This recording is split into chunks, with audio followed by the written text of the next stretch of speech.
And we are back. Holy shit. It's feels like forever. Really does. This is a double episode week, so get excited about that. Primarily because we just didn't upload last week, so you get a double this week. So get pumped, right? Are you pumped? I'm pumped. I'm pumped. Presumably, we would have a lot of content, wouldn't we? You would think. Well, yeah, you would think. 2 weeks worth. Wow. We did record. Did we record last week? Not at all. No, I don't think so. No. Right. So the last one we had was when the election happened, and now we're here.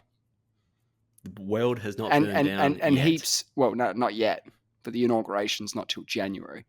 Okay. So, did anything happen in the last 2 weeks? I don't really know. I haven't really been paying attention, to be honest. I'm a bit frazzled out. To be honest, I'm a bit frazzed. You frazzed? A little bit. Yeah. What's frazzed you out?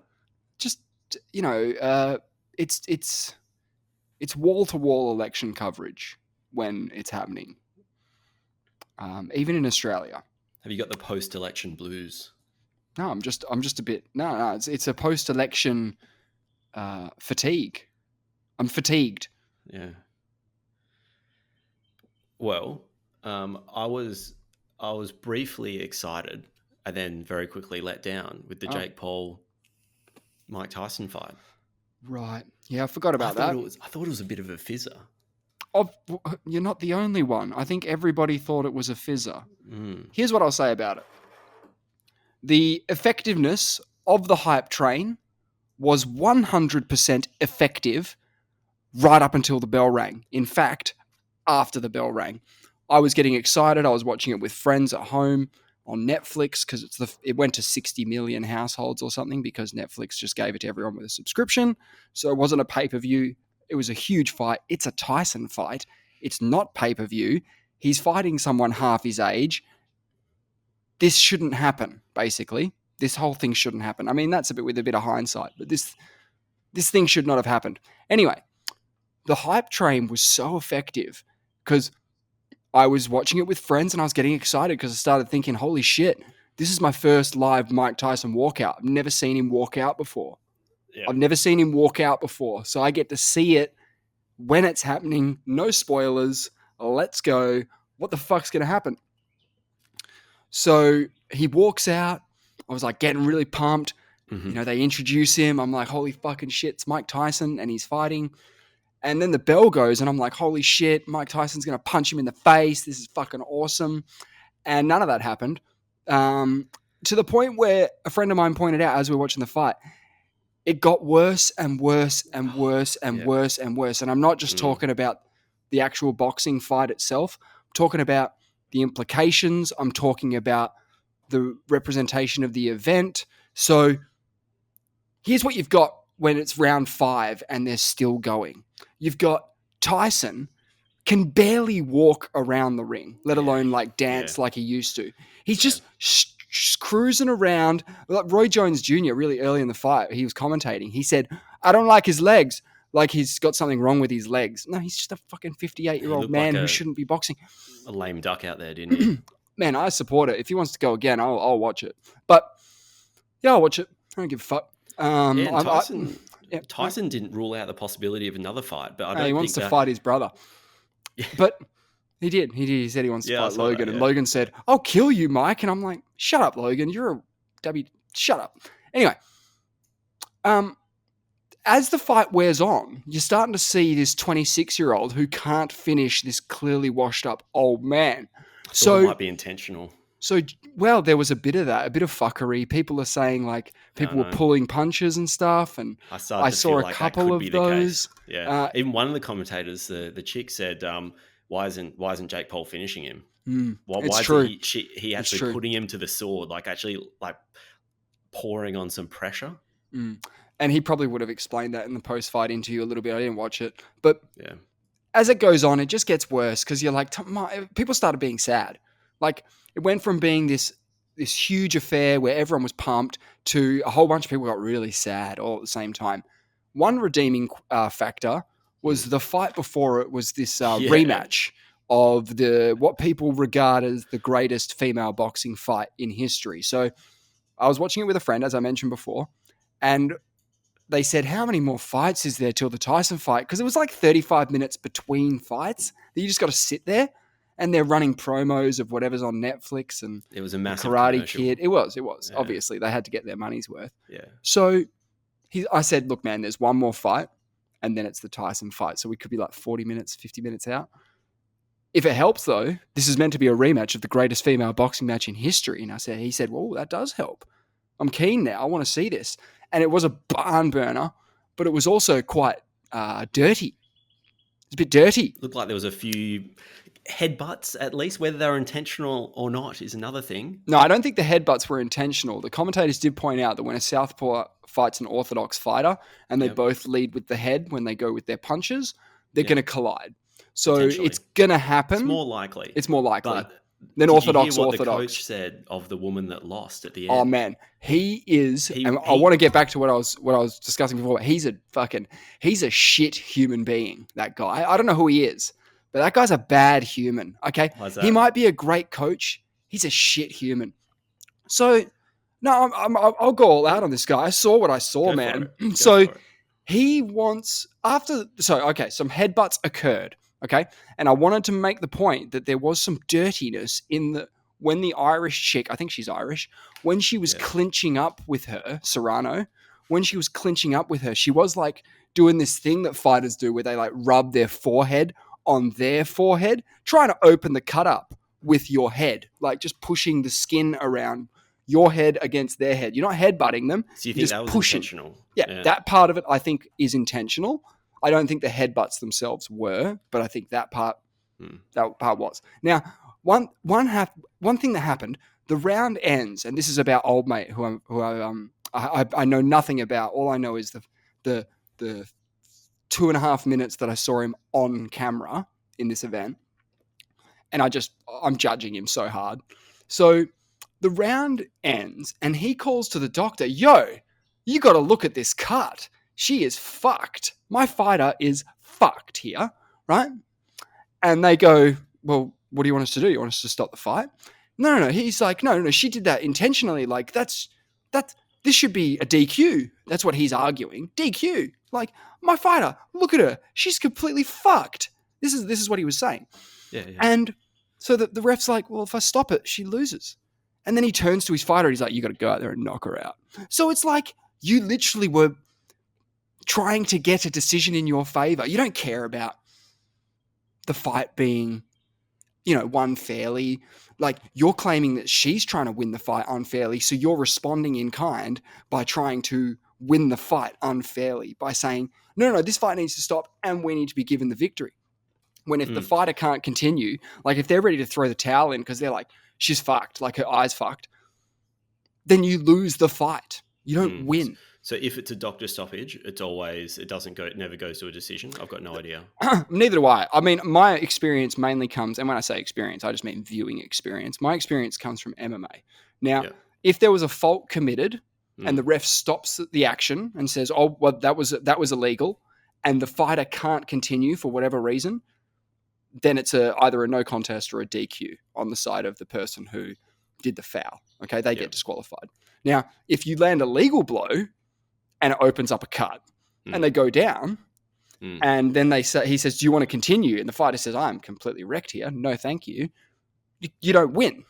Obviously it's a legal strike. It happens. And you or if he says, "Oh, I want to continue," that they say, "No, you can't because the doctor says you won't be able to see in a couple of minutes."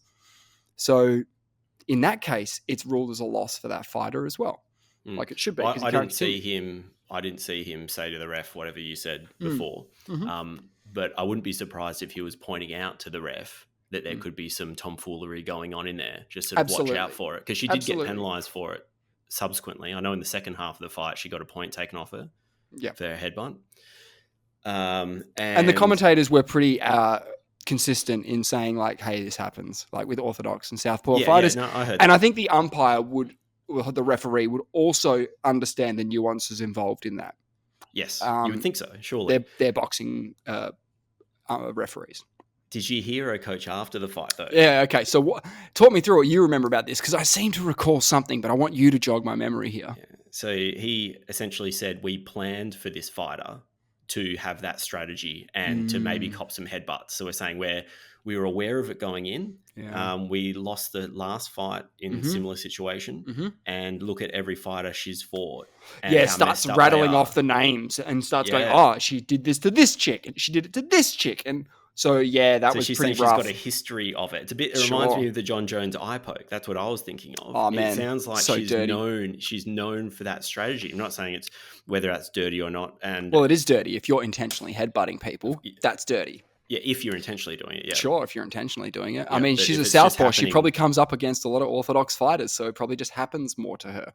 Sure. If you take the headbutts out of it completely, I was just watching the fight, particularly the second half, the fighter that lost was dominating. Yeah. In my views, I don't know anything about boxing. That's kind of like why it was a robbery in that it's hard not to judge the fight on damage, even if the damage is incidental, accidental, or illegal. So, meaning you could land an illegal strike on someone, it could fuck up their face, and even just psychologically, the judges are going, "Well, this chick's winning. Like, look at the other chick. She's definitely winning, right? She's got to win. Look at her. Look at her." You know, so there's a bit of that in MMA as well. George St. Pierre once won a fight, and by the end of it, he looked like he looked like a busted pumpkin. No, he looked like a beat up orange. If you could bruise oranges so that they get like little purple spots where bruises would be, he was a purpley covered fucking orange. All right. Now, I could have just said he was bruised all over his face, and he was. And it looked bad because this other guy looked like he just walked out of bed. Like he just woke up and he's like, "Hey, what's going on? What did I lose? How did I lose? Look at him." So everybody knows the winners of those fights. It's very hard to judge a fight. Very hard. So I only watched. You're not judging off damage though. Boxing. No. I thought it was point scoring. You're trying to land hits. Yeah, and that's why you always see in boxing when they punch each other, like the person tries to immediately return to like cancel it out. To be like, no, one each, cancel it out. So they're always doing that thing where as soon as they get struck, or they might even punch at the same time. Anyway, go on. I only watched the second half of the fight closely, particularly after the gash opened up, because I was like, "Whoa, this is pretty hectic." And I was like, I thought she might either retire or I thought it was going to be a doctor stoppage for sure, because it was quite early. It was about halfway through the fight. Early, yeah. Then they showed the scorecard, and I only watched the second half closely, and I was like, the one who lost was dominating in my view. I thought I was like, well, the Irish bird needs to finish it. Well, or must have performed incredibly well in the first half. Well, when you see the results, the other girl won most of the first round, so I was shocked. I was like, the part of that I saw that she was dominating, she lost all of that. She got a point taken off her as well, which is, I don't know, pretty significant, I guess. It's more significant in MMA given that they're 3-round fights. So if there's only 30 potential points up for grabs, a point deduction is fucking brutal. In a 10-round or an 8-round fight, it becomes less important. But I'm pretty sure if she was to land that again after having a point deducted, she would have been DQ'd. So did you see the fight statistics at the end? No. More than 100 strikes landed for the girl that lost, and higher percentage of strikes. Sorry, I think it was strikes, and a higher percentage of landed strikes. Yeah, no, that doesn't surprise me. So what are they scoring on? What are damage, bro? Damage. Like what? So you're just going to take a picture of both of them at the end and say totally. That's what it seems like. I'm only saying what it seems like, right? I'm only saying what it seems like. I actually lost a bit of respect. I think that's really bad for boxing to have. This is the highest, the most amount of views you're ever going to have. It was a great fight, and I was watching it going, what the fuck am I watching here? This is completely worthless. At the end of the Tyson fight, I thought he might have it. Who knows? It's gone to a decision. Anyone can win it based on what I saw in the last fight. Yeah. Look, boxing's boring, isn't it? I wasn't that excited by it. I mean, the sport itself. Like if Tyson was fighting Jake Paul in a MMA ring, I'd be so into it. I'd be wild into it. Even if they were just going to go out there and mainly throw hands, I'd still be way more into it. I just find boxing a very weird, kind of silly sport. Speaking go on. You were talking about the hype generator. Oh yeah, amazing. And it was turned up to 11 before and the fight, for sure. Did you hear that ring announcer? He was fantastic. fantastic. If Bruce Buffer croaks tomorrow, and I hope he doesn't, because like I love Bruce, get that guy. He is fucking great, and he's young too. It was weird. Anyway, he's dominant. He was really good. I'm bigging him up. He was great. Well, I had this moment of realization just before the fight. There was so much hype, and I was just looking at how old Tyson was, and I realized there's no chance he's going to win. This is just the hype train. This is what people remember, because he hasn't fought in 20 years. I was 17 last time Mike Tyson stepped in the ring in a sanctioned event. He's fought one or two since then. But exhibition they were kind of matches. Yeah. So I quickly looked at the odds, and I saw Jake Paul was 155. So I had $90 in my account. I was just like, there's no way he's going to lose this. Wow. Mike Tyson isn't going to win this. I like your confidence.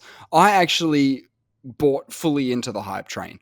I was watching his training footage. I was like, man, if he lands that, he's dead. If he lands that, Jake Paul's dead. Like not KO'd, not like the fight's over. I'm like, if he lands that, what I just saw on that punching bag, the man is dead.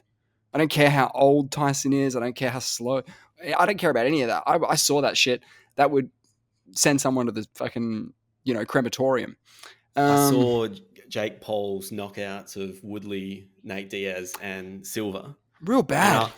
And I was like, this is game over. Like, what are we going to watch here? I just had this moment of realization. I was like, this is just a hype train. Everyone's wanting to see, because even the commentators were saying, I'm just hoping we can see, a patch of Mike Tyson at his best. And I realized, the other thing that Jake Paul's got going for him is everyone wants him to lose. Like everyone, no matter who he faces. When he fought Nate Diaz, no one was on Jake Paul's side. When he fought Anderson Silva, not that many people saw that fight. No one wanted Anderson to lose.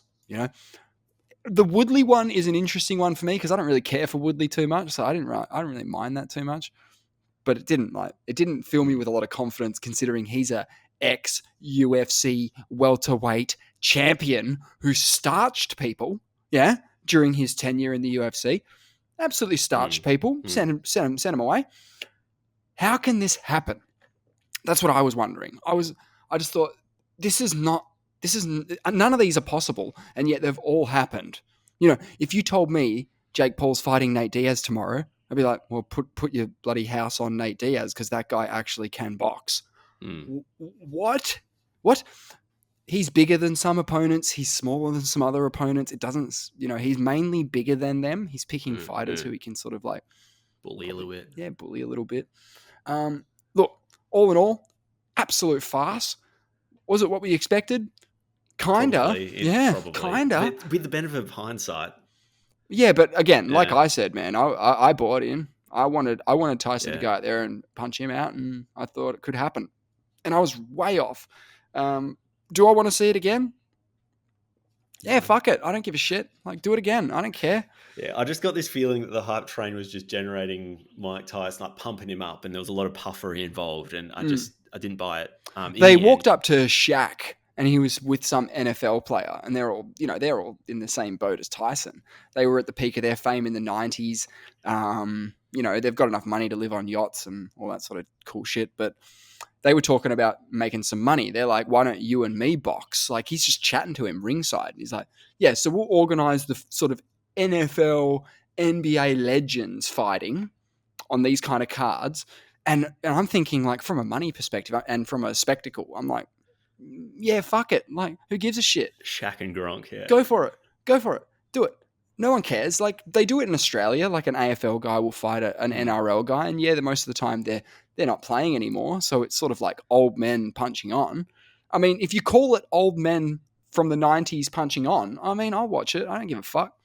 But let's just the sport. There was no sport because there was nothing on the line. That's the other point I really want to make about the Jake Paul thing, is that he wants to be taken seriously as a boxer. He's getting this like list of people that he's beat up. None of them are active boxers except for one, and he lost to that guy. So if this is about becoming a better boxer or cementing some sort of legacy, I don't know if that fucking matters, but if it is about that, you need to fight ranked opponents. You need to rise the ranks like every other boxer. If you're just interested in money fights that generate a lot of eyeballs, and maybe you can have people like Serrano and the other chick, Katie Taylor, maybe you can have them benefit off your fame as well. Like, that's great. Good for the sport. But the fight itself was terrible for the sport. So if I had if I had the ability to talk to Jake Paul before the fight, I'd be like, man, just knock him out. Like, end it. Because this is going to look bad. Like, it's not doing anything for your boxing legacy. Jake Paul gave him a very nice bow at the end. It was not a shit bow, as Larry David would say. It was a very, very deep, humble bow. Well, you meant to do that after a fight, right? But I think it made me think that there was a lot of respect, but I also thought he was going easy on him in that second half. I think so too, man. But I saw Tyson pull punches as well, man. I watched Tyson pull punches. I've seen highlights, and yes, they're in isolation, but man, there were some times where I just saw a video today where they had sort of the training footage up against the fight footage, and it showed him landing a right hook. And then literally, like Jake Paul's face is wide open for this hook right now, like the night ender. He hadn't, his hands were dropped, and Tyson could have put his lights out easily, no question. So that freaked me out because I'm like, holy shit, man! Like that does look a bit dodgy. I don't know if that's sort of in the spirit of competition, like. I reckon Tyson would have benefited from a Big Mac before the fight. Yeah, you reckon a Big Mac would have done it? He just looked a bit hungry. He could have been hungrier. His gloves. Needed to be a bit hungrier. Constantly. He was just the guy needed a meal. He was famished. It was a really sad thing. Tyson landed more blows in the pre-fight, in the weigh-in, the stare down. Yeah, I'm too scared to look at the stats for that. Okay. We just watched Mike Tyson, who has probably if you want to use the word legacy, he's the guy you'd apply it to. Yep. And he's just basically saying that means fucking nothing. And this is the post mushroom adventure that Mike Tyson's been on. In my opinion, and I've talked about this before, but when his longtime trainer, mentor, father figure in his life died, I feel like that they weren't sure what switch he was on, whether or not he was still in kill mode or regular person mode, because he went pretty dark after that. And, he's a big champion of sort of psychoactives like psychobilin, mushrooms, things like that, to cure depression and anxiety and other things. When, and I say cure, and I guess I mean it, because I've seen what it's done to him. You know what I mean? He was the hardest man on the planet, and now he looks like a teddy bear. Unless you fuck with him in an airplane, don't fuck with him in an airplane. That's probably the only rule.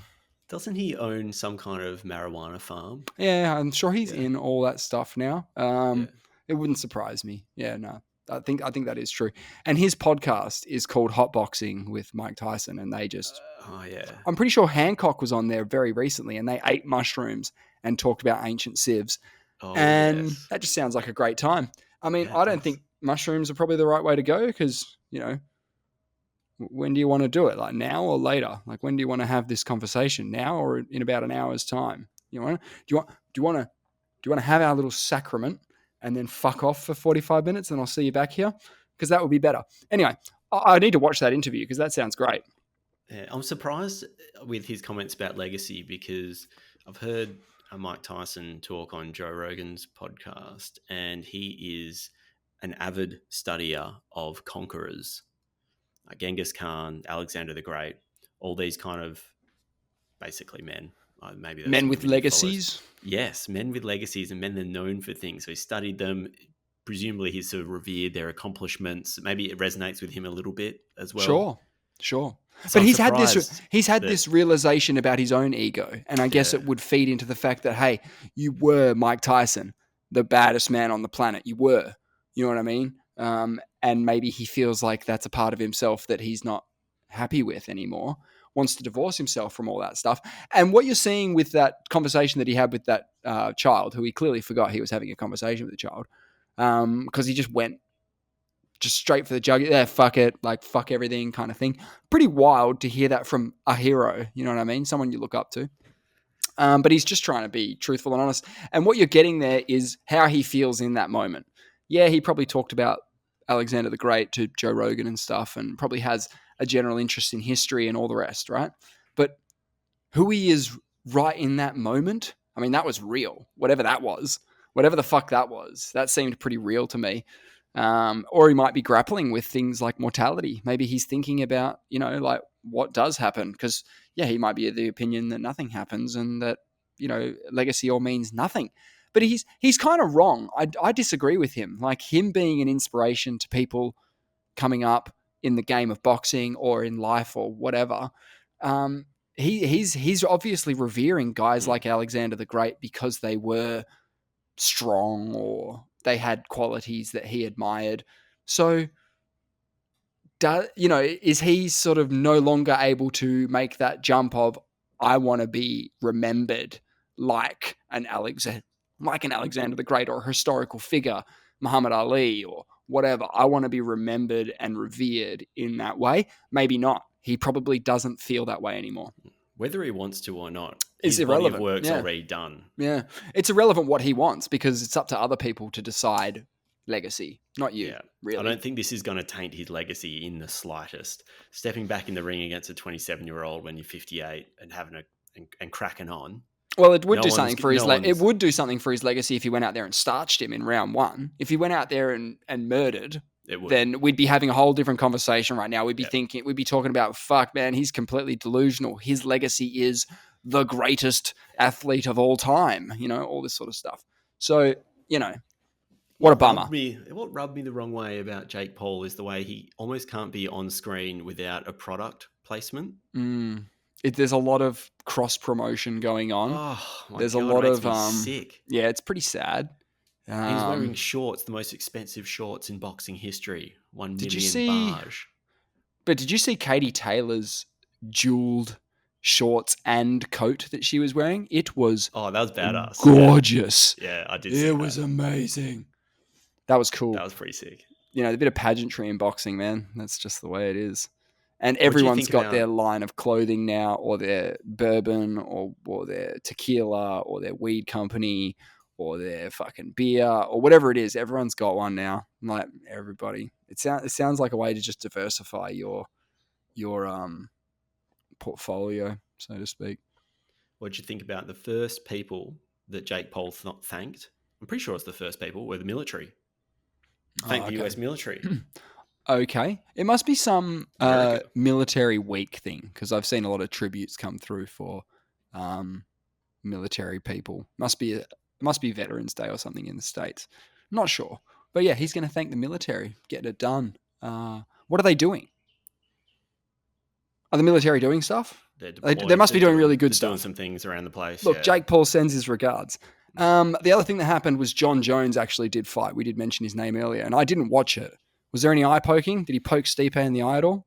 I didn't watch it. Not that I know of. I saw some highlights, but I don't think an eye poke is a highlight. Did he get him on the ground and land some 12-6 elbows because you can now in UFC? Did you get on top of him and fucking Mark Hamill the shit out of him? Because they made a big deal about how don't worry, Jones is going to get DQ'd for that classic move that he pulled on that deaf guy. That's legal now. You can do that. Which has always made sense to me. I never understood why it was illegal to begin with, but I didn't watch the fight. I know he landed a sweet spinning back kick when he was up against the cage, and it pretty much ruined his night. He retired after the fight. Destructive. It was a tactical nuke. Seriously. Tactical nuke to the liver. So painful. And Stipe is just a tank as well. He's durable, but he hasn't fought in a long time. Like, I've always felt a little bit weird about the way that they do matchmaking for championship fights because often at times it's not the person who deserves the shot the most. It's just like whoever's going to generate the most amount of money for the company, which I completely understand as well. Like, that's fine. It's a business, yeah. But there are guys who can fight their whole lives in the UFC, like Jim Miller, who actually fought on the card that night as well, who have fought in, well, he's doesn't matter. He's 41 years old. But he's got the record for, I think, most fights in the UFC. Okay, yeah. He currently competes in the lightweight division of the UFC, where he currently holds the UFC records for most bouts, most total wins, and most wins in the lightweight division. So he's been kicking around forever, basically, and he has never fought for a title. A journeyman, as A they say. journeyman, yeah, straight up gatekeeper. Just sits around and just when someone's up and coming who might be getting a bit too big for their boots, Jim Miller goes in there and reminds them that they're human. That sort of stuff. Is Tyson now a journeyman, youngest heavyweight in history, and still fighting at 58? No, he's not a journeyman or a gatekeeper. He's just a beast. He's a hungry animal. He's a retired boxer. Yeah, it's not good. Not officially. How do they sanction that? How can they sanction an old man to get in there like that? I think the commentators said this is the biggest age differential in a sanctioned fight in history in the US. Not surprising. Lee? Look, it was interesting. I didn't even see the rest of the highlights from UFC 309, but I imagine it was fantastic. Charles Oliveira and Chandler. Yep. Chandler lost in a decision. I think it was. Yeah, he did. Decision. Yeah, okay. I saw some highlights of that as well. That looked pretty fun. Yeah. No, I don't know what it is, man, but I just can't sometimes get excited for a John Jones fight. Sometimes I can, sometimes I can't. It's the crippling moral dilemma that I struggle with. It's the fact that you're supporting this guy who is a scumbag. He's not a very good person, let's just say. And I'm not on the DC bandwagon. I hate him just as much as I hate John Jones, but for very different reasons. And it's probably unfair a little bit in that DC hasn't done anything super awful. I just think he cheated against Rumble Johnson, but I don't think he's done anything awful out of the ring, but John Jones certainly has. And it's hard to support a guy both financially and as a fan to go, yay, I hope he wins, when you're also wrestling with that. Yeah. If you focus just on his fighting, he's the best ever. I quite like the way he talks as well about the fighters. I think he's pretty reasable in terms of the respect he gives the fighters. And I think he's better now, but I think that's because he's been humbled by life. It's not about being humbled by other fighters or having good fights or anything like that, because with the exception of Alexander Gustafsson, he's pretty much just ran through everybody else. So it's not like he's changed his ways on respecting his opponents because of things that have happened in the ring. It's more things that have happened outside of it, and he's sort of been humbled by social execution, I guess. Some sort of social factors have affected him. And probably for the better, because he was, as I said, he was a bit of a dick. Yeah, no, if he's better now, that's good. I'm happy. It doesn't mean that it's not a bad thing that he did. It just everyone's means entitled to a second chance. Yeah, people make mistakes. It's fine. Yeah, it's all fine. But Sean Strickland said something about it. He said something like, I'll find Sean Strickland's John Jones quote. Yeah, okay. And look, it's the fight game, so a lot of this stuff is could be just fueling the fire of future promotion. You know what I mean? Don't discount the fact that people are getting all uppity because they think that there could be some financial interest in them maybe getting a fight down the line with this guy. Anyway. Generate some controversy. Sean Strickland, who's well known for his outwardly spoken posts and whatnot, said, "It's so odd to me how famous people get the free pass. Picture if I said, hello, I want you to meet my friend Bob. Bob does steroids. Bob beats up women in front of kids. Bob hit a pregnant woman and drove away. You'd say, fuck Bob. But society is very strange." So he's absolutely right. He's absolutely right. In isolation, like you just said, if you only focused on the fight game, what is he? And I said, he's the greatest ever, if we're just talking about that. If we're just talking about the out of the ring stuff, he's the biggest scumbag. He's the GOAT scumbag. Like he's doing it everywhere. It doesn't surprise me that you can excel in sport and in being a shithead. When did he do roids, out of curiosity? Do you know? So there was a very famous scenario where he hid from the commission. ASADA underneath. Yeah, he would have hid from ASADA underneath the ring at his gym. They've come by to see him, and he's like, "No, I'm not here. I'm not here. Was this relatively early in his career? I'm just wondering because there seems to be steroid use isn't necessarily uncommon, it seems. No, not in and that's a rumor that I've heard. I can't find anything on that, but that's hitting the pregnant woman and running is terrifying. That's about the worst thing you can do. It's unfortunate that she was pregnant. We'd still be worried if he hit someone with his car, but it adds a lot of. He didn't hit them with the car; they were in another car. So it's a vehicle-on-vehicle collision. Okay. That he's fled the scene. Dope or something at the time? Nah, he had pot and cash in the car. When he ran back to the car, he only took the cash. You can buy more pot. Yeah, buy more pot. So, grab the cash, get more. Brilliant. Yeah, it's expendable. The pot. Brilliant. No, but I guess my point is more like, wouldn't you want to like get rid of that shit if you're about to get done for like DUI or whatever? Like, anyway. I don't understand running from the car. Don't they just run the rego and just figure it out? Like, dude, yeah. You're John Jones. I know. I think that element of it, when he has the accident, he's like, oh fuck, and then he has this realization of, oh shit, I'm John Jones. Everybody knows who I am. Everyone knows what I look like. I've got drugs in the car. I've got cash in the car.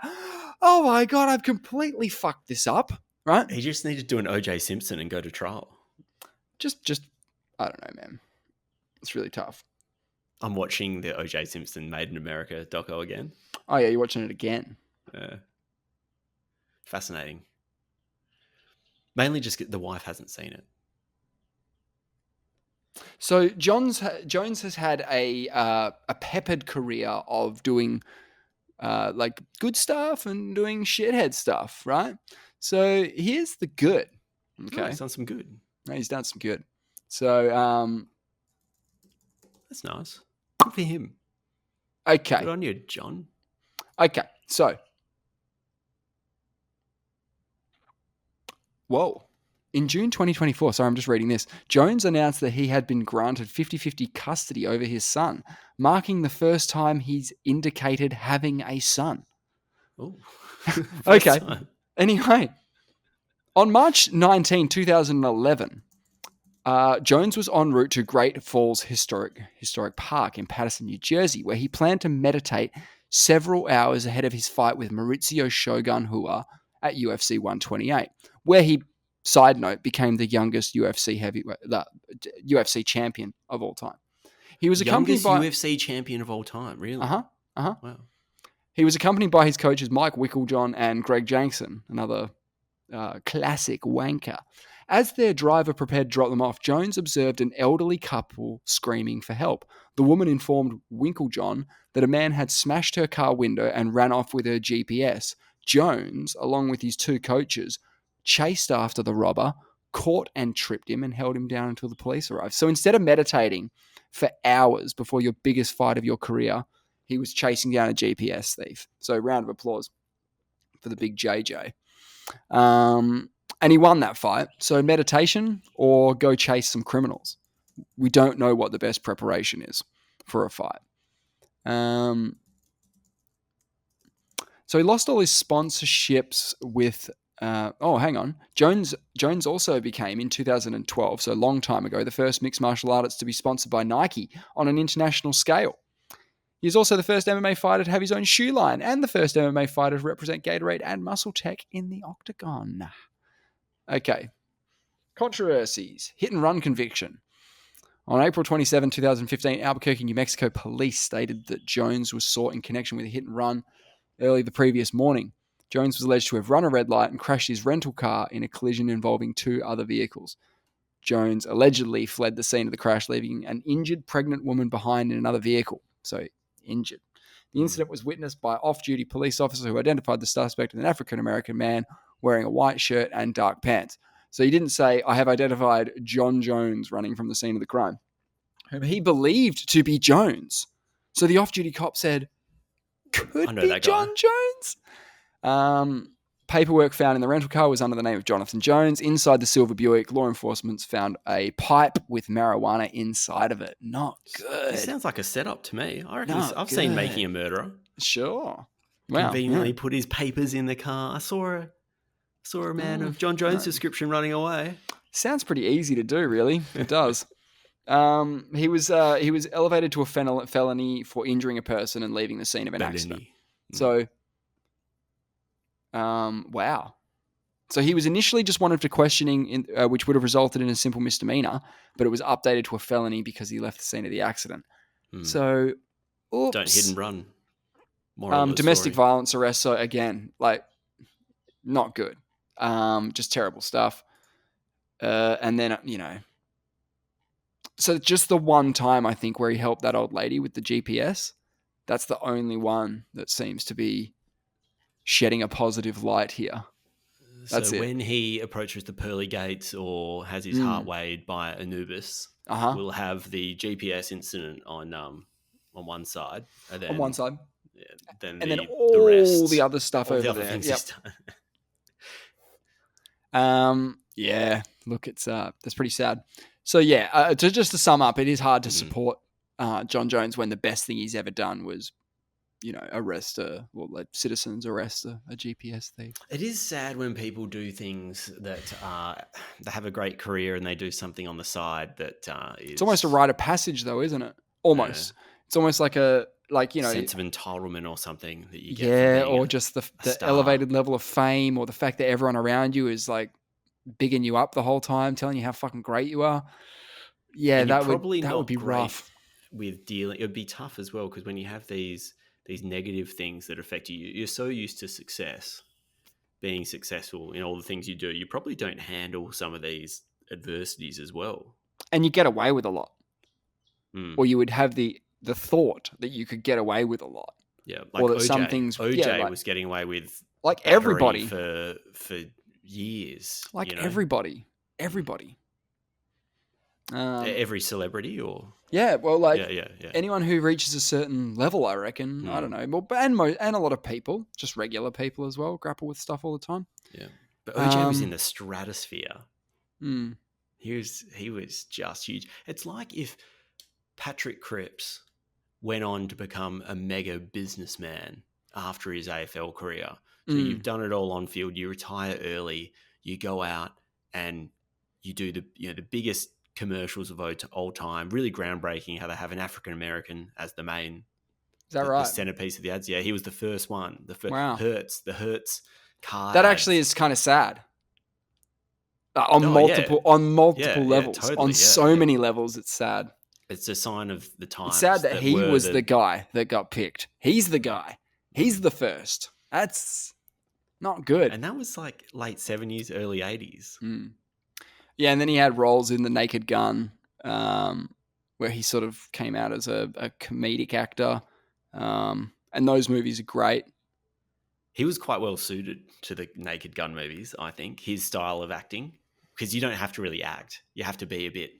Well, you're in the presence of Leslie Nielsen, who definitely can act.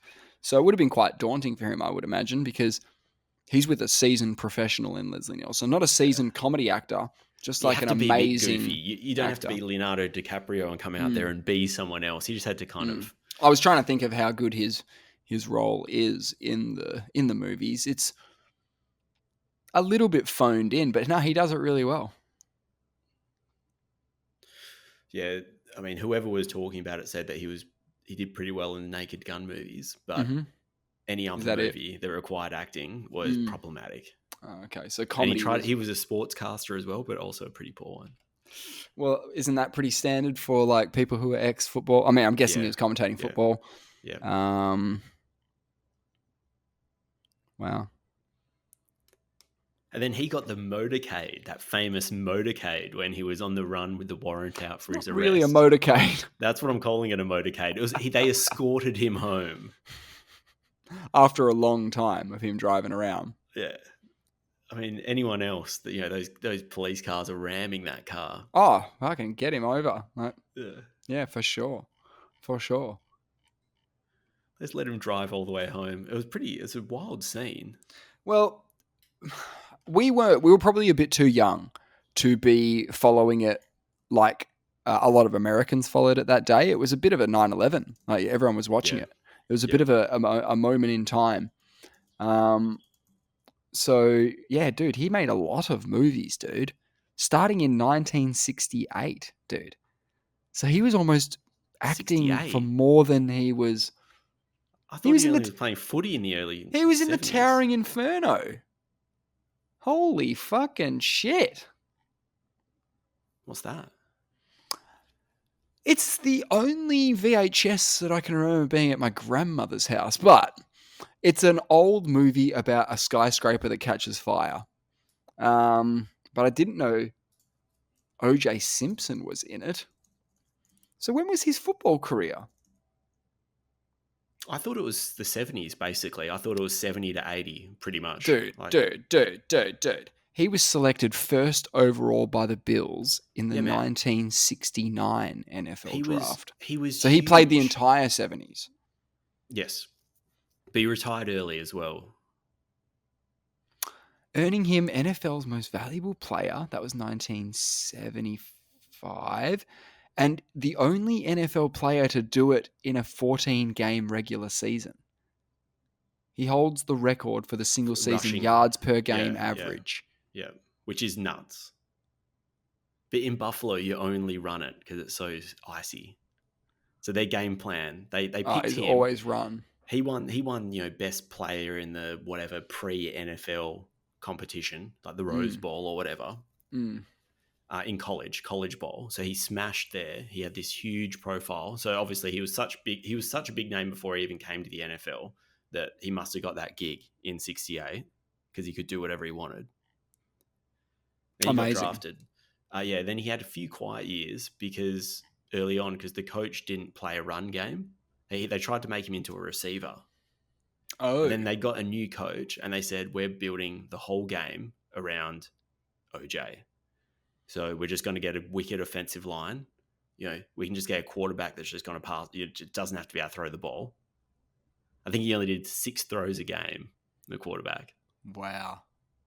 Hey, here's something wild. Sorry, very quickly. Yeah, go. How many people watched the Jake Paul fight? 60 million. Fight? Apparently, it's estimated 95 million people tuned in to watch the car chase live on TV. There you go. Yep.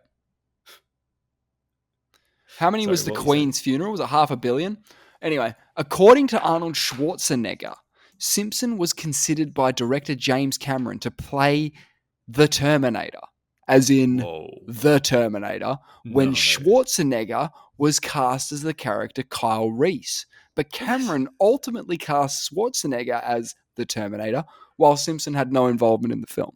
The film's producers... parallel world would we be living on if OJ was Terminator? Mm-hmm. Well, there is a parallel world in the movie called The Last Action Hero, which is a melding of the real world and the film world, where Arnold Schwarzenegger plays an action hero who gets sent into the real world. And when he comes to the real world, they find this placard of Terminator 2 Judgment Day, but it's Sylvester Stallone sitting on the motorcycle with the shotgun. And he's like, "What? No. You were this guy. This was you. You were in this movie." And he goes, "What? He's fantastic. I can't imagine anybody else kind of doing this role. He's amazing." And the funny thing about that is Schwarzenegger and Stallone had a massive rivalry in the 90s, like for film roles. So someone would go like, "I want to do this," and then I want to do this then. And like they were going like trying to one up each other the whole time. And so much so that I believe that Arnold Schwarzenegger pretended that he wanted a role in the movie. It's the Goldie Hawn one. It's like Bird on a Wire or something. It's like a romantic comedy. Okay. So Arnold Schwarzenegger pretended that he wanted to be in that movie. Stallone got word of it and was like, "I want to get that movie," and he did because Arnold didn't want it. And that's a really good one. So there was a bit of a rivalry there. Yeah. Okay. Sorry, just about this car chase. I found a silver lining to this whole situation. Apparently, so he was driving a white Bronco. The demand for that vehicle surged after the chase. So it's got a name. The Bronco manufacturers. And what year was this? What year was 94? How is that possible? He made the Naked Gun #3 in 1994. The movie came out in 1994. It's been just afterwards. So they would have benefited quite a bit. Holy fucking shit. No way. They're doing another Naked Gun. Oh, I love those Naked Gun movies. But I mean, wasn't that 40 years ago? And they've cast another Neeson in it. Not Leslie Nielsen. His son. Sorry, not Leslie Nielsen. Oh. Because he's dead. Neeson. He's dead. Nielsen. Famously dead. No, it's Liam Neeson. Oh.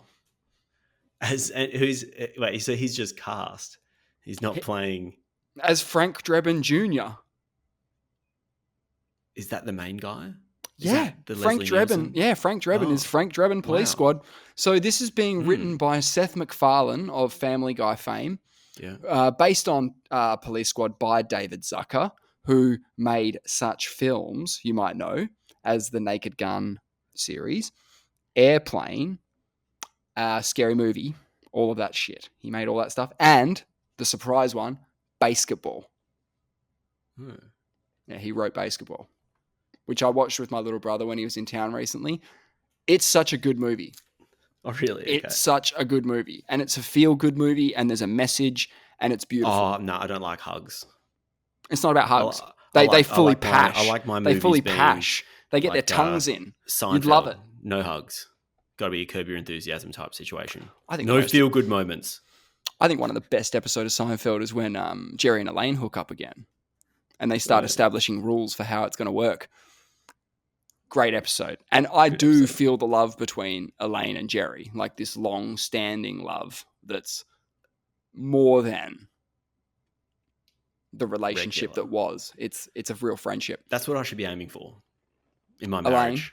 Elaine Jerry situation. No, because if they're actually together. Oh, okay. Oh, yeah. Elaine and Jerry, if they worked out. Yeah. Yeah, great. Yeah, go for that. How good was that?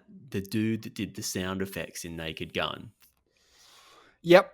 He's well known. He was also in Spaceballs.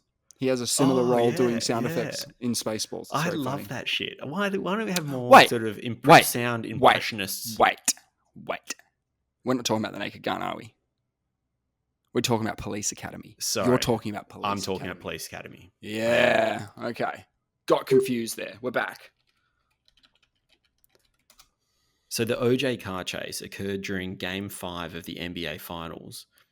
NBC split the screen to show both the game and the chase simultaneously. That is unbelievable. Creating one of the most surreal moments in sports and media history. That is so wild. And what information did they have at that point? What, OJ's cruising around in a car? What did they know? No, Nothing? that morning, the cops, he was supposed to turn up and surrender to the police station at 11 a.m. and he didn't. And it was really embarrassing because the police had to say, because they had him in for questioning. They released him. Would that be public? Yes. There was a big media frenzy and he didn't turn up. And it was absolutely rammed at 2:30. They had to say, he's doing a John Jones. He's freaking out. Warrant is out for his arrest. And they always said, where's he going to go? Like, it's his OJ. Like, so there was a passport and cash in the car in the Bronco. So some people suspected he might be trying to get on a private jet. Get on a private jet. You're on the no-fly list or whatever, so you can't. But hey, wow, amazing. Save the juice. It didn't work out for him though. What didn't? Just life in general. I don't know, man. Pretty sure he's in prison now. No, he's out now. Is he? Yeah, dude, he's been out for ages, playing golf and stuff. At least he served some time. At least. So, give me that. Criminal status, acquitted 1995, convicted 2008. But that was of something else, right? That was the... Yeah. So he was acquitted of the murder. In Vegas, yeah. Paroled in 2017, discharged from parole in 2021. So he's on the loose. The juice is on the loose. The juice is loose. Wow. Fuck. Yeah. Jesus. I feel a little bit more unsafe. Yeah. It reminds me of all the great Norm Macdonald jokes that he said about OJ during the time of the trial, which was, it's good that OJ is back out and about so he can do what he does best. Killing people.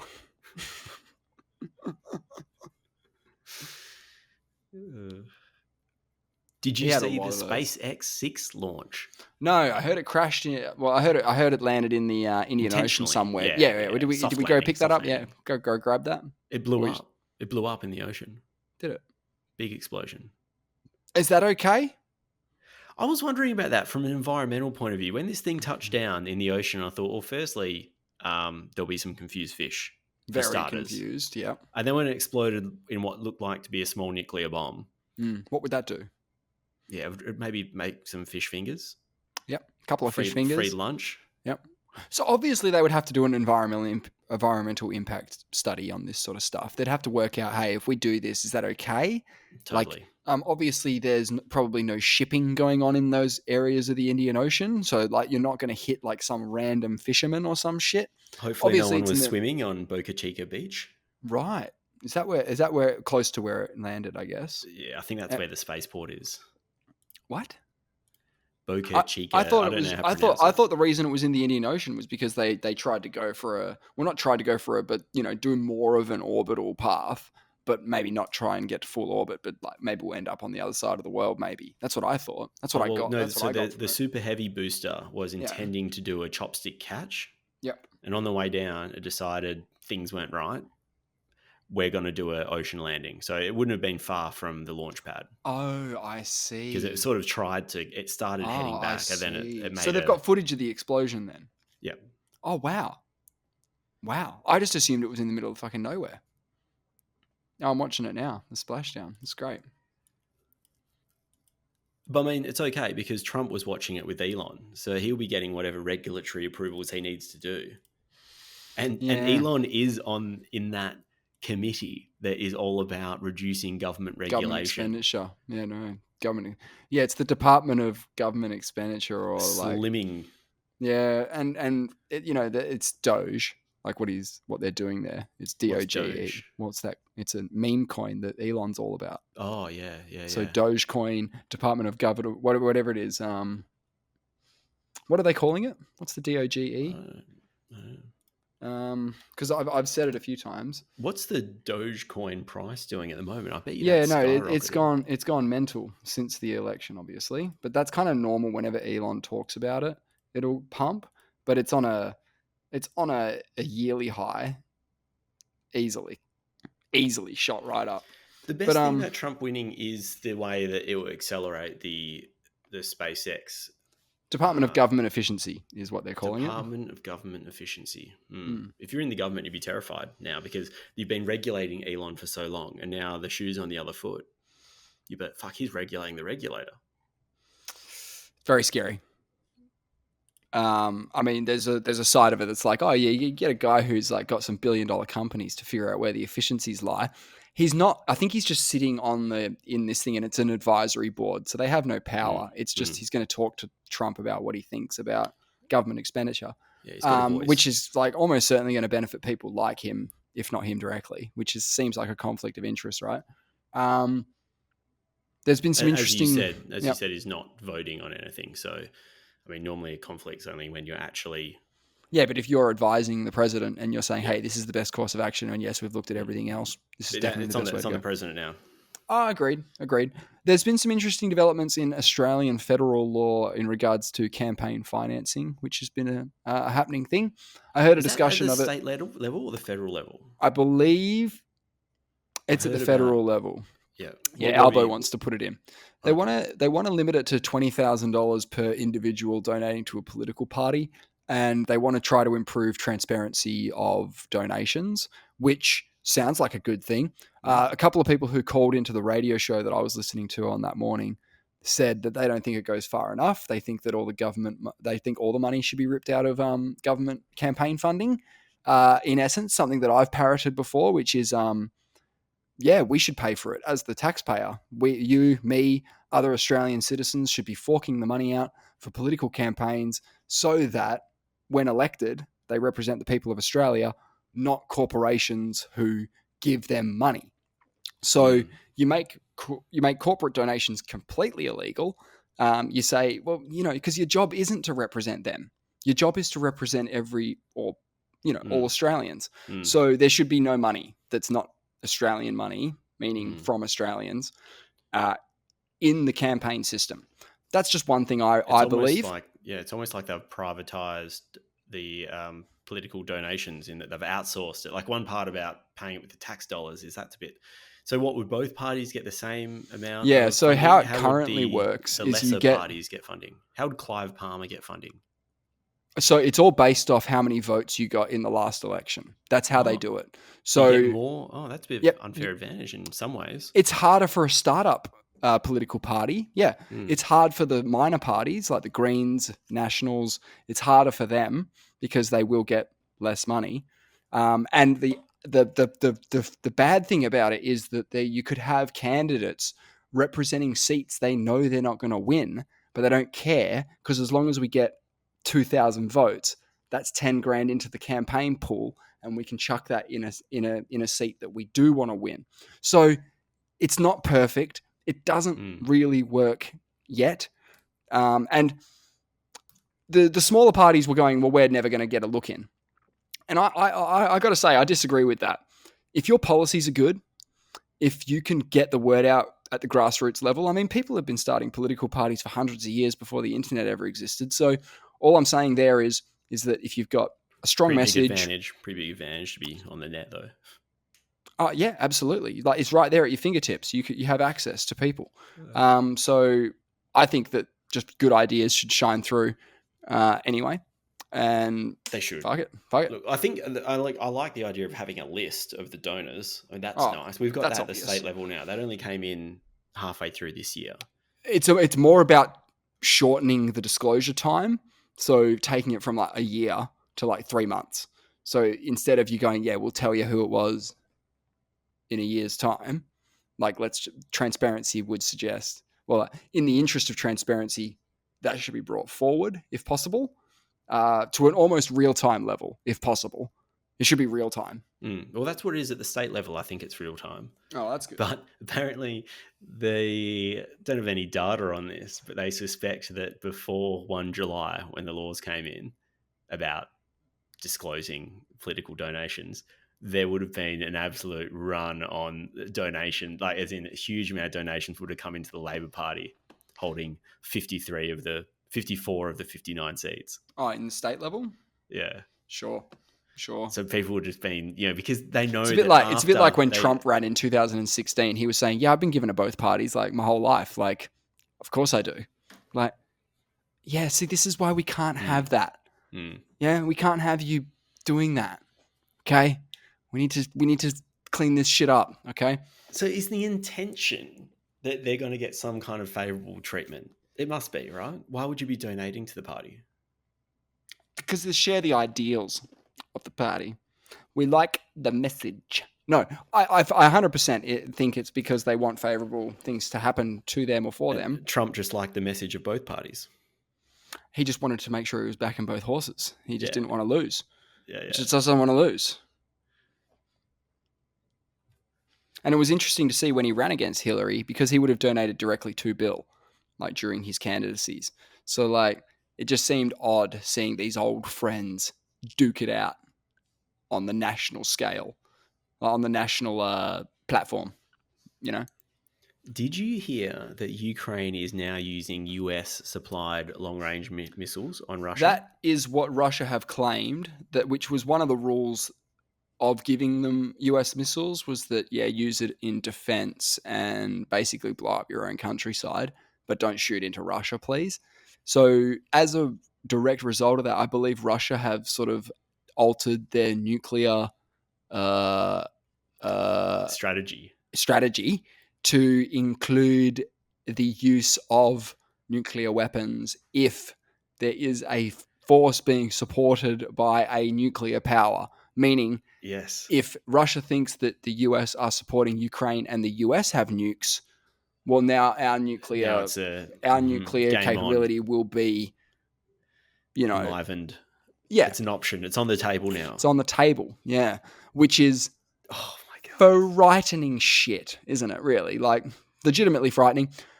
I mean, we're talking about countries that are right next to each other. We're talking about, and we're in Australia, we're talking about 400 kilometers from Moscow to Kiev. We're not talking about a huge distance. We're not talking about intercontinental ballistic missiles. Not required, because they're just going across the fucking road, man. I could drive for 2,000 kilometers and I wouldn't even get out of this fucking state.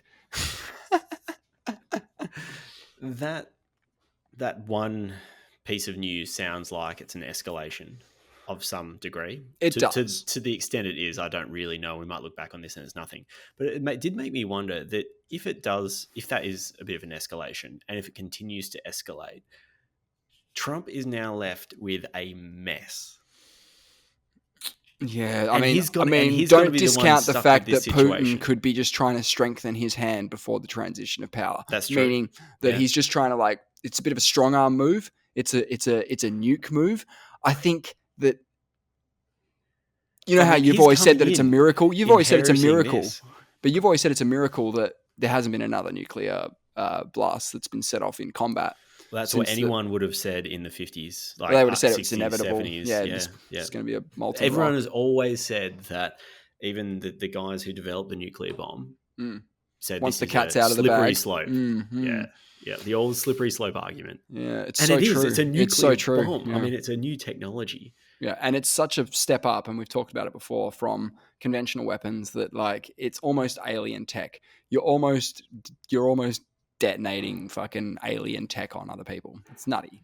It's and nutty what stuff. Nuclear bombs are now are nothing like what was used in World War II. They were the first, that was I think they did one test before they dropped the nuclear bomb. They did, yeah, they did. So this is the second and third nuclear explosion of all time that we have this data on, and now we got bombs so big they can't even blow them up because it just does that much damage. These thermonuclear bombs. Yeah, so I think the original ones that were dropped on Hiroshima and Nagasaki were around 7.5 megaton, and then 15 megaton was the other one, the bigger one. The Russians came out with 25 megaton, 50 megaton, I think even 100 megaton, and that's the Zara. I think it's in the scale of 1,000 times bigger. The Zara? Yeah, I'm not.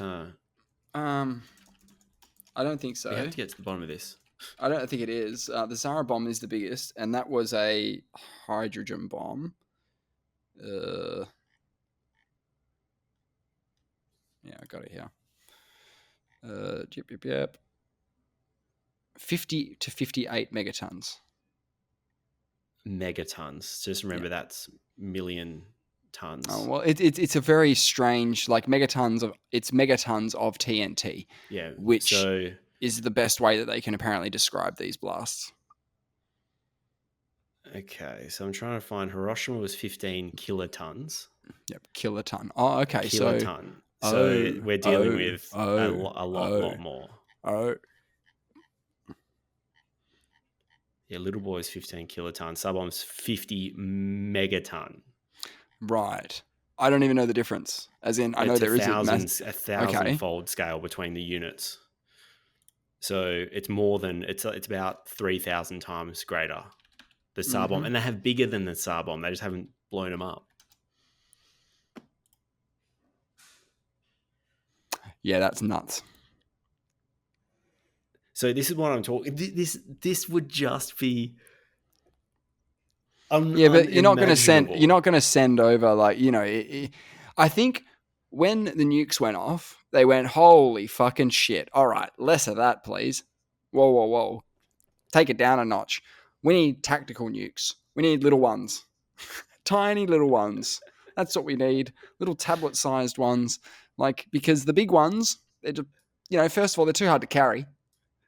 We've got to design planes that can actually carry these fucking things. So in the case of the Zara bomber, right, the big one, let's say they do have bigger now. It's 5 times bigger than the Zara. It's 250 megaton, yeah? Yeah. What the fuck's going to launch it? You need a SpaceX rocket just to get this thing off the deck. I don't know if that's right. It'd be a lot of weight. Yeah. It'd be a lot of weight. But I don't think that's going to be a huge problem. I don't know how much the weight is. And we're dealing with, you don't have to convert a lot of mass into energy to have a huge destructive force. I know, but so what's the idea? Think. What's the idea though, to like make a bomb that can like obliterate a country in one hit? Is that the idea? Well, the destructive radius of Little Boy was about 1 mile, so everything in that 1 mile got flattened. Yeah, well, not just flattened, but like what would you call it? Vaporized, basically. Yeah, it's the destructive radius of the Tsar bomb is 21 miles. Mm-hmm. Miles. Mm-hmm. So that's like 38 Ks. Yeah, something where there. So that's a marathon distance. That's the radius, and that's an obliteration zone. So the diameter is 80 kilometers. Oh, yeah, right. So that's like goodbye Perth. Yeah, bye. Yeah, everything. Plus, everything. There's more bad stuff outside of the blast zone. It's not just the blast zone that's affected. Yeah. The shock waves and the effects of the radiation, all the rest of that fun stuff would render the whole state kind of fucked, I reckon. I was actually reading horrific accounts of the Hiroshima, particularly the Hiroshima bomb, where people that were in just that radiation zone, probably, let's say, I'm just going to make it up and say it's about maybe 5 Ks outside the destructive zone. Sure. All their skin started hanging off their body. So their fingers it would look like their fingers were melting. All the skin, it's nightmarish stuff. And you're talking about doubling the death count over the next couple of months or 3 months or something. Like it was 125,000 initially, and then you just double that because that's how many people died after because of radiation and sickness and other things. Yeah, it's terrible. And so I'm really bummed that when I went to Japan, I didn't actually go to Hiroshima, and I should have, because it's just a train ride. I should have just got on a fucking train. Anyway, I'm an idiot. I didn't go. I'll get there. I find it amazing that the city's habitable, because the first thing I think about when I think about nuclear blasts, especially my child brain, is like, oh, you can't go there for like 150 years, 200 years, 300 years. I mean, we've got a spot up north that you pretty much can't go to because of the asbestos. I thought it was similar to that. No, apparently just there's a park. There's a dome where it's half destroyed, it's to the side of where the nuclear blast went off. You can go there, take a photo, be respectful. And very, very good war museum there. Really good. I'm sure. I heard they don't profit off it either. Like the tour guides of Hiroshima don't feel like it's morally okay to profit off the thing. Okay. So a lot of it's run by volunteers who treat the whole thing very respectfully. I'd say it's a similar vibe to going to Auschwitz or something. It's a very somber affair. It's not a oh, let's go spend the day in Hiroshima. How sweet would that be? I think it'd be quite harrowing to be there. Yeah.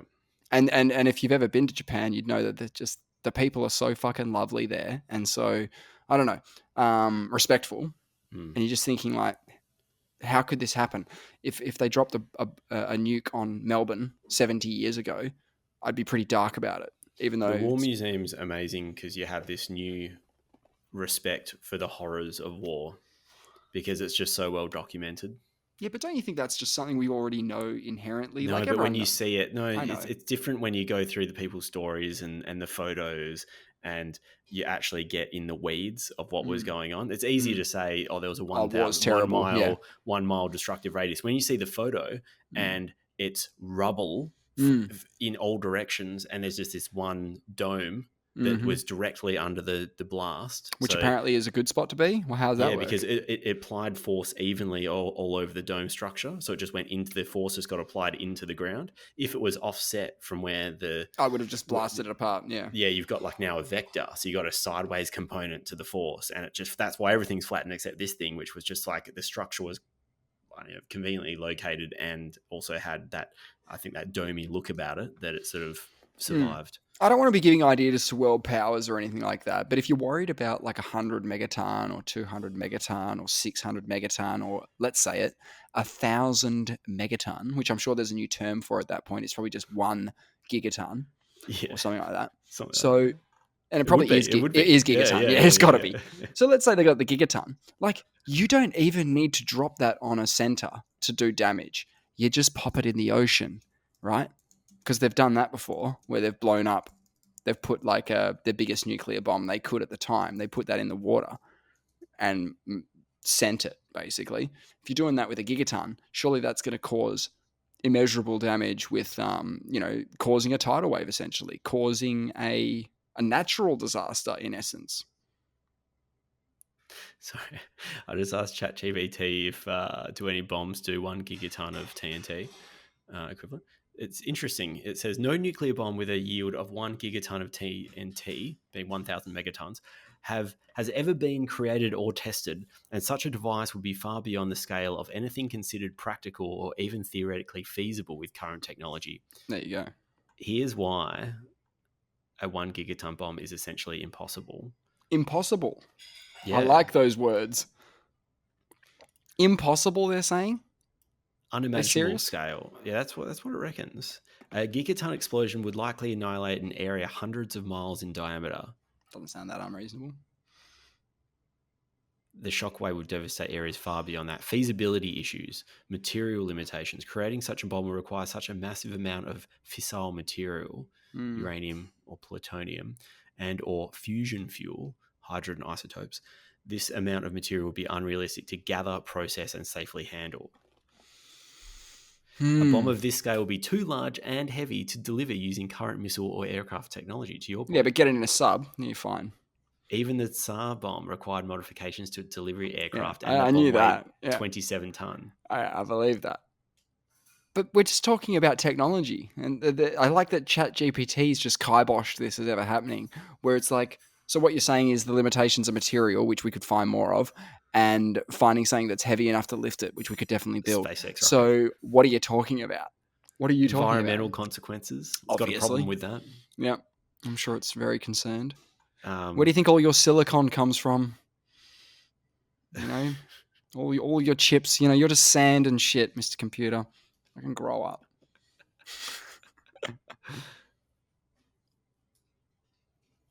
Yeah, well, hopefully you don't have to live through that. What, a nuclear holocaust? What's the next big thing? What's the next big thing that's going to happen? We look into our crystal ball occasionally. I think that we've just, that would be the gnarliest thing. That would actually be the gnarliest thing if there was some sort of escalation in nuclear war. What do we do if there is? Oh, mate, let's say it's not good. It's pretty bad. What do we do? We go to work tomorrow. If a nuke goes off in say Ukraine, do we go to work tomorrow? Let's call it a nuclear war in the sense that there has been exchange, tactical nukes. We're fucked. I'm not going to work. What do we do? Do we start like? Oh, well, the internet's going to be down. Running on the banks. Like, what do we do? I sell all my shares for what? For what? I don't know. What are you going to do with that money? Wipe your ass with it?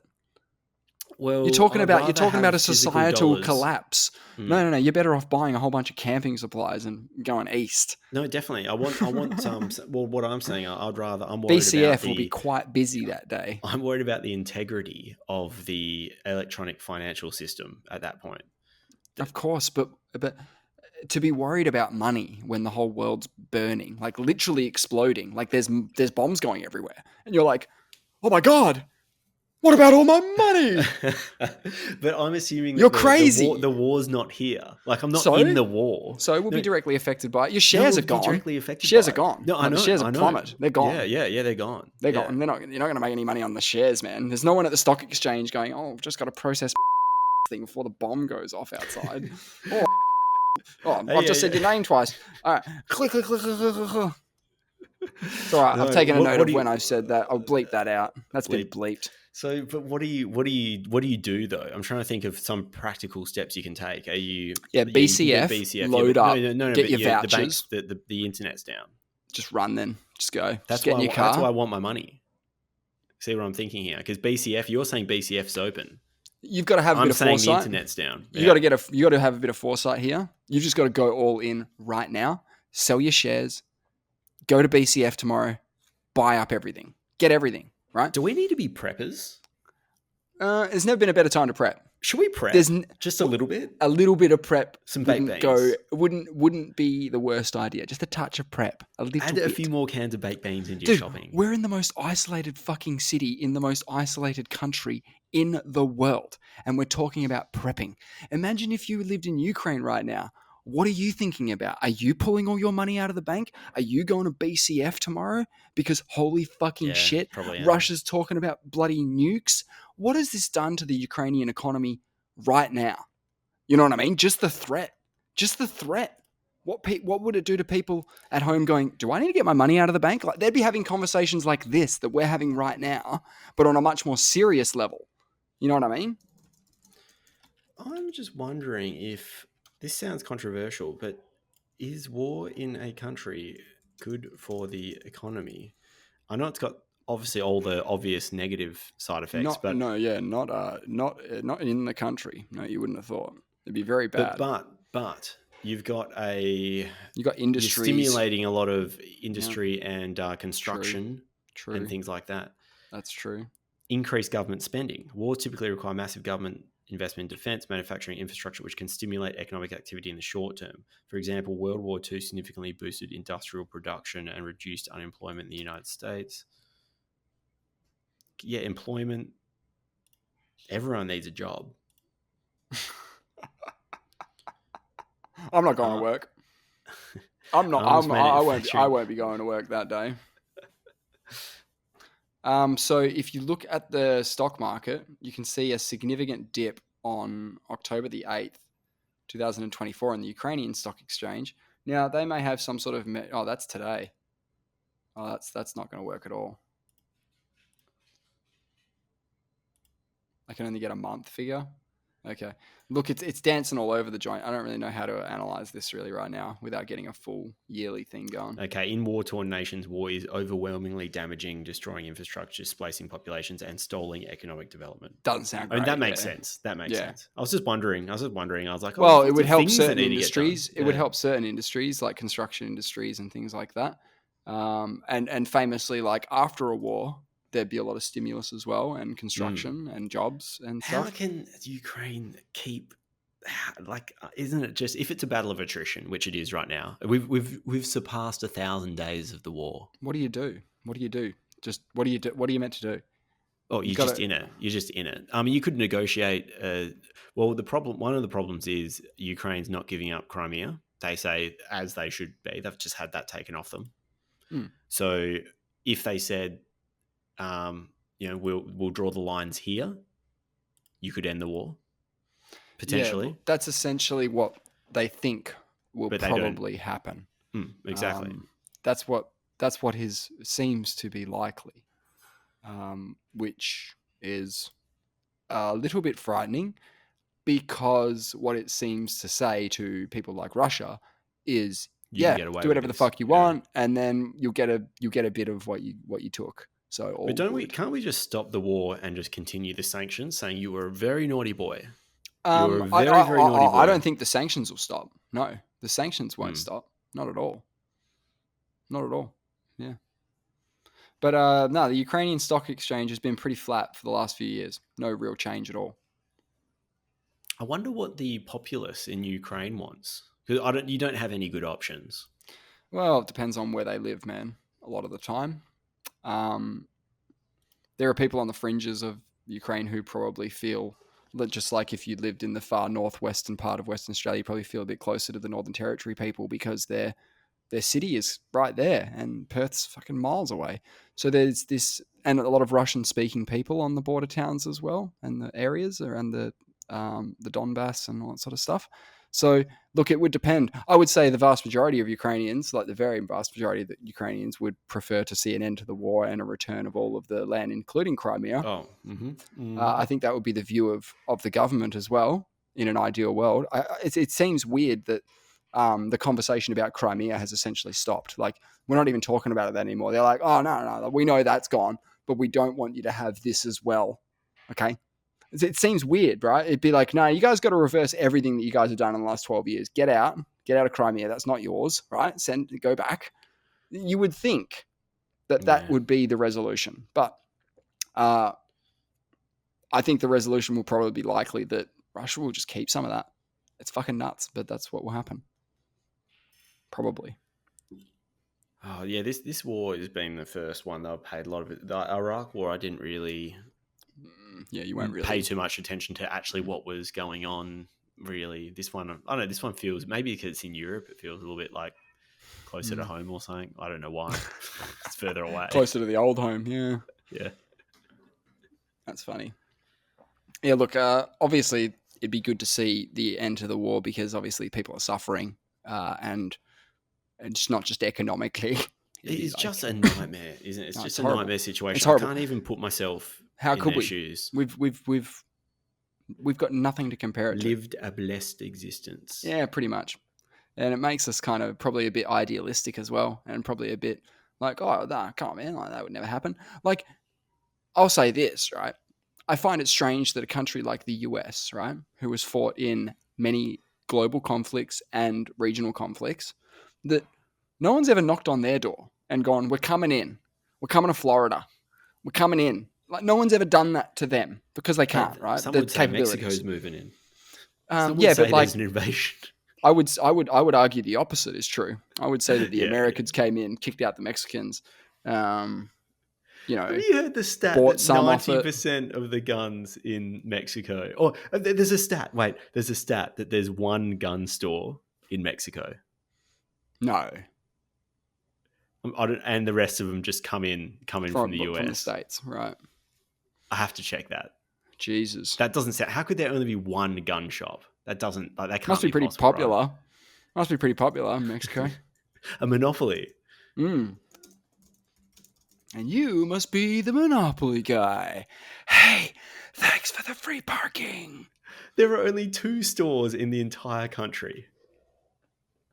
What do they sell? Just like single shot? But then AI, it says 2 stores in Wikipedia, but then this AI overview says Mexico has only 1 gun store, which is located on a military base in the capital. It's in a military base. It's very regulated, by the sounds of it. Mexico has strict regulations on private gun ownership. It's just... How many guns are estimated to be in Mexico? That'd be a good question. Just as many as you want, as many as you can think of. Pick a big number. 1 million? Is that fair? How many legal guns? Unbelievable. It does seem a little wild. Firearms per 100 people. Mexico's around. This would be like official numbers as well. It's about 16 guns. So that's 16 firearms per 100 people. And that's just the legal guns from the one gun shop. That can't be right. The one gun shop sells 38 guns a day. Not that many. Okay, but Mexico is higher than Australia in gun ownership. I know Australia's higher. Yeah, Australia's higher. 14.5 guns per 100 people. And just to give you some context, in America, that number is 120 firearms per 100 people. So there's more guns than people. And that's just civilian firearms. Fucking hell. So that's why no one knocks on their door. Here we go. I've got it.